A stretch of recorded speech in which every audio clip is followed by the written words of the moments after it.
നമ്മൾ ഇന്ന് പഠിക്കാനായിട്ട് പോകുന്ന SCRT ചാപ്റ്റർ ആണ്. 5ാം ക്ലാസ്സിലെ അടിസ്ഥാന ശാസ്ത്രത്തിലെ രണ്ടാമത്തെ ചാപ്റ്റർ ആയിട്ടുള്ള ജീവജലം എന്ന് പറയുന്ന പാഠം. ഇതൊരു ചെറിയ ചാപ്റ്റർ ആണെങ്കിലും ഇതിൽ കുറച്ച് ഇമ്പോർട്ടൻ്റ് ആയിട്ടുള്ള ഫാക്ട്സ് ഉണ്ട്. അതായത് PSC മുമ്പ് കാലങ്ങളിൽ ചോദിച്ച കുറച്ച് പ്രീവിയസ് ക്വസ്റ്റ്യൻ ഉൾപ്പെടുന്ന കുറച്ച് ഫാക്ട്സ് ഈ ഒരു പാഠത്തിലുണ്ട്. അപ്പോൾ ഒന്നാമത്തെ പോയിന്റ് എന്താണ്? സോഡാ കുപ്പി തുറക്കുമ്പോൾ വാതക കുമിളകൾ ഉയർന്നു വരുന്നു. ഇതിനു കാരണം ജലത്തിൽ ലയിച്ചു ചേർന്ന കാർബൺ ഡൈ ഓക്സൈഡ്. അപ്പോൾ സോഡാ കുപ്പി തുറക്കുമ്പോൾ വാതക കുമിളകൾ ഉയർന്നു വരാൻ കാരണം എന്താണ്? ജലത്തിൽ ലയിച്ചു ചേർന്ന കാർബൺ ഡൈ ഓക്സൈഡ്. നമുക്കറിയാം സോഡാ വാട്ടർ എന്ന് പറയുന്നത് എന്താണ്? കാർബൺ ഡൈ ഓക്സൈഡിന്റെയും ജലത്തിന്റെയും ഒരു മിശ്രിതമാണ്. അടുത്തത്, മത്സ്യങ്ങളും മറ്റു പല ജീവികളും വെള്ളത്തിൽ ലയിച്ചു ചേർന്ന ഓക്സിജനാണ് ശ്വസിക്കുന്നത്. മത്സ്യങ്ങളും മറ്റു പല ജീവികളും വെള്ളത്തിൽ ലയിച്ചു ചേർന്ന ഓക്സിജനാണ് ശ്വസിക്കുന്നത്. നമുക്കറിയാം വെള്ളത്തിൽ എന്താണ്? H2O, അതിലെ ഓക്സിജൻ ആണ് മത്സ്യങ്ങളും മറ്റ് ജലജീവികളും ഒക്കെ ശ്വസിക്കുന്നത്. ഇനി സാർവിക ലായകം എന്നറിയപ്പെടുന്നത് എന്താണ്? ജലമാണ്. ജലമാണ് സാർവിക ലായകം എന്നറിയപ്പെടുന്നത്. അടുത്തത്, ലീനം, ലായകം, ലായനി, സൊല്യൂട്ട്, സോൾവെന്റ്, സൊല്യൂഷൻ, ഇവ മൂന്നും എന്താണെന്നാണ് നമ്മൾ നോക്കുന്നത്. ലയിക്കുന്ന വസ്തുവിനെ ലീനമെന്നും ഏതിലാണോ ലയിക്കുന്നത് അതിനെ ലായകം എന്നും പറയുന്നു. അതായത് നമ്മൾ കുറച്ച് പഞ്ചസാര എടുക്കുകയാണ്. കുറച്ച് പഞ്ചസാര എടുത്ത് ഒരു ഗ്ലാസ് വെള്ളത്തിൽ കലക്കുകയാണ്.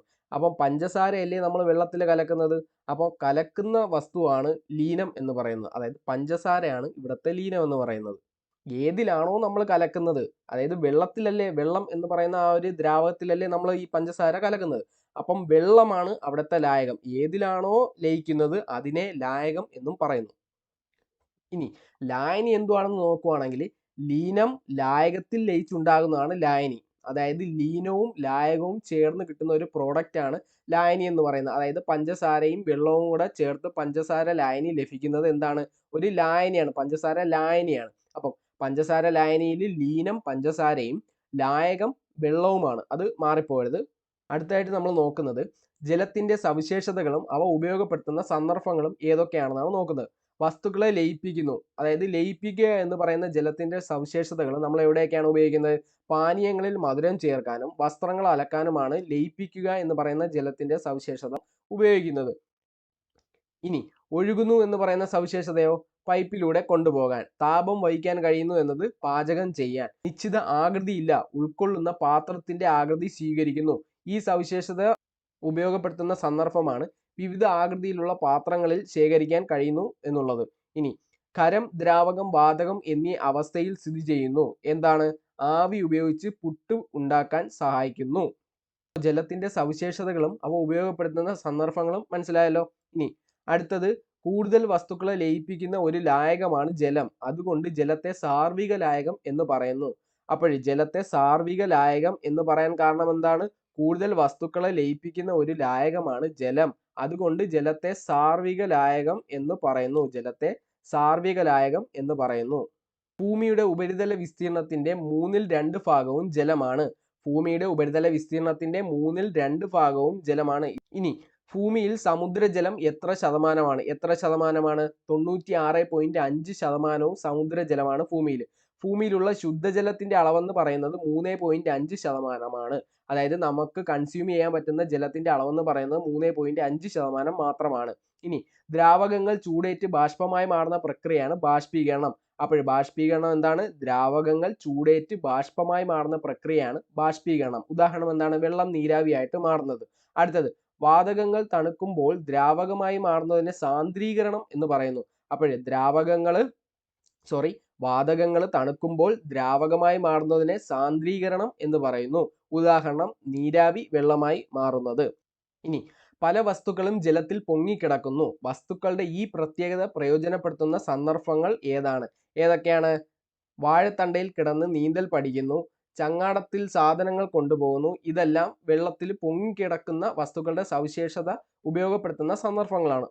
ഇനി ദ്രാവകങ്ങൾ അളക്കുന്നതിനുള്ള ഏകകമാണ് ലിറ്റർ. ദ്രാവകങ്ങൾ അളക്കുന്നതിനുള്ള യൂണിറ്റ് അഥവാ ഏകകമാണ് ലിറ്റർ എന്ന് പറയുന്നത്. ഇനി കുറഞ്ഞ അളവിൽ ദ്രാവകങ്ങൾ അളക്കേണ്ടി വരുമ്പോൾ ഉപയോഗിക്കുന്ന ഏകകമാണ് മില്ലി ലിറ്റർ. അടുത്തത്, 1000 ഘന സെന്റിമീറ്റർ 1 ലിറ്റർ. 1000 ഘന സെന്റിമീറ്റർ അഥവാ 1000 സെന്റിമീറ്റർ ക്യൂബ് എന്ന് പറയുന്നത് 1 ലിറ്ററിന് തുല്യമാണ്. ഒരു ഘന സെന്റിമീറ്റർ അളവിനെ 1 മില്ലി ലിറ്റർ എന്ന് പറയാം. ഒരു ഘന സെന്റിമീറ്റർ അളവിനെ 1 മില്ലി ലിറ്റർ എന്ന് പറയാം. അതിനാൽ 1 ലിറ്റർ 1000 മില്ലി ലിറ്റർ. അപ്പോൾ 1 ലിറ്റർ എന്ന് പറഞ്ഞാൽ എത്രയാണ്? 1000 മില്ലി ലിറ്റർ. 1 ലിറ്ററാണ് 1000 milli litre. കേരളത്തിൽ ശരാശരി വർഷപാതം 3000 മില്ലി ലിറ്റർ. പ്രീവിയസ് ക്വസ്റ്റ്യൻ ആണ്. കേരളത്തിൽ ശരാശരി വർഷപാതം 3000 മില്ലി ലിറ്റർ അഥവാ 300 സെന്റിമീറ്റർ. ഇത് ആരും സെന്റിമീറ്റർ സ്ക്വയർ അല്ലെങ്കിൽ സെന്റിമീറ്റർ ക്യൂബ് ഇങ്ങനെയൊന്നും പഠിച്ചു വെക്കരുത്. പലരും അങ്ങനെ പഠിക്കുന്നത് ഞാൻ കണ്ടിട്ടുണ്ട്. 3000 മില്ലി ലിറ്റർ ആണ്. അതുപോലെ അല്ലെങ്കിൽ 300 സെന്റിമീറ്റർ എന്ന് പഠിക്കണം. ഇത് ടെക്സ്റ്റ് ബുക്കിൽ കൊടുത്തിരിക്കുന്ന ഒരു ബോക്സ് ആണ്. ഇത് ജസ്റ്റ് ഒന്ന് വായിച്ചു വെച്ചാൽ മതിയാവും. എന്താണ്? സമുദ്രജലത്തിൽ ഉപ്പിന്റെ അളവ് കൂടുതലായതിനാൽ സാധാരണ ഉപയോഗങ്ങൾക്ക് അനുയോജ്യമല്ല. കിണറുകൾ, കുളങ്ങൾ, തടാകങ്ങൾ, പുഴകൾ തുടങ്ങിയ ശുദ്ധജല സ്രോതസ്സുകളിലെ ജലമാണ് നമുക്ക് ഉപയോഗിക്കാൻ കഴിയുന്നത്. ഇനി മഴവെള്ളം മണ്ണിലേക്ക് ഇറങ്ങാൻ സ്വീകരിക്കാവുന്ന മാർഗങ്ങളാണ് ഏതൊക്കെ? മഴക്കുഴി, കയ്യാല, തട്ടുകളാക്കിയ ചരിഞ്ഞ ഭൂമി, തടമെടുക്കൽ. ഏതൊക്കെയാണ്? മഴക്കുഴി, കയ്യാല, തട്ടുകളാക്കിയ ചരിഞ്ഞ ഭൂമി, തടമെടുക്കൽ. ഇവയാണ് മഴവെള്ളം മണ്ണിലേക്ക് ഇറങ്ങാൻ സ്വീകരിക്കാവുന്ന മാർഗങ്ങൾ. ഇനി പുതിയ ജലസംഭരണ രീതികളാണ് ഏതൊക്കെ? മഴവെള്ള സംഭരണി, കിണർ റീചാർജിങ്, സിൽപോളിൻ ജലസംഭരണികൾ. ഏതൊക്കെയാണ്? മഴവെള്ള സംഭരണി, കിണർ റീചാർജിങ്, സിൽപോളിൻ ജലസംഭരണികൾ. ഇനി അടുത്തത് മഴക്കാല ദുരന്തങ്ങൾ ഏതൊക്കെയാണെന്നാണ്. ഏതൊക്കെയാണ് മഴക്കാല ദുരന്തങ്ങൾ? വെള്ളപ്പൊക്കം, ഉരുൾപൊട്ടൽ, മരങ്ങൾ കടപുഴകി വീഴൽ, കടൽക്ഷോഭം, കൃഷിനാശം, മണ്ണൊലിപ്പ്, മണ്ണിടിച്ചിൽ, വീടുകൾ ഓർ കെട്ടിടങ്ങൾ തകരൽ, മഴക്കാല രോഗങ്ങൾ. അപ്പോൾ ഏതൊക്കെയാണ് മഴക്കാല ദുരന്തങ്ങൾ? വെള്ളപ്പൊക്കം, ഉരുൾപൊട്ടൽ, മരങ്ങൾ കടപുഴകി വീഴൽ, കടൽക്ഷോഭം, കൃഷിനാശം, മണ്ണൊലിപ്പ്, മണ്ണിടിച്ചിൽ, വീടുകൾ ഓർ കെട്ടിടങ്ങൾ തകരൽ, മഴക്കാല രോഗങ്ങൾ. അപ്പോൾ ഇത്രയുമാണ് ഈ ഒരു ചാപ്റ്റർ.